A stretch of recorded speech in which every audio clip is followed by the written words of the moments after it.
The clock is ticking for the West Lafayette City Council to draw new district lines, and it's not as simple as just making the newly annexed area its own districts. Council members want to treat students fairly as well as prevent two sitting councilors from running against each other. News 18's Brittany Tyner joins us live in West Lafayette with more on the deadline. Brittany?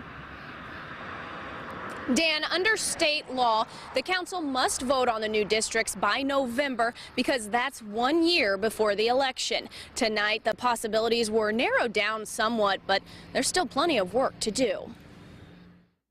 It's a sea of color at a West Lafayette City Council work session Tuesday night. The colorful maps represent different proposals for new districts in the city. The size of the districts are going to be about 7,000 individuals each, and there's 11,000 people who are all very compact together. So it's about meeting that. It's about figuring out where they're going to be placed and how that's going to work. Earlier this month, the council voted to become a Class 2 city. The change in classification was possible because of the recent annexation. It now means there will be 2 additional city councilors.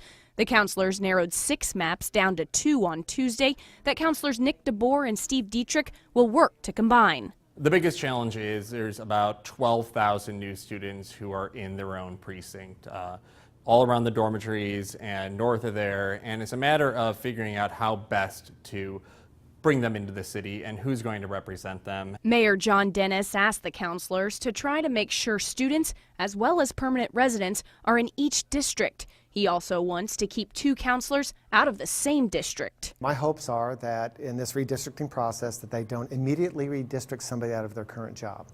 Now, obviously, if the population bases don't empower them to make that decision, then that's one unfortunate possibility. If we found a map that was great that happened to have 2 councilors in the same district, we would go forward with that. But as best practice, there are ways to draw these maps that have shared communities that can leave those councilors 2 seats that they had previously occupied, or at least without competition from another sitting councilor in there.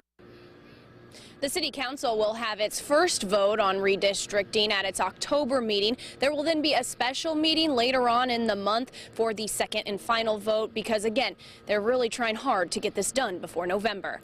Reporting live in West Lafayette, Brittany Tyner, News 18.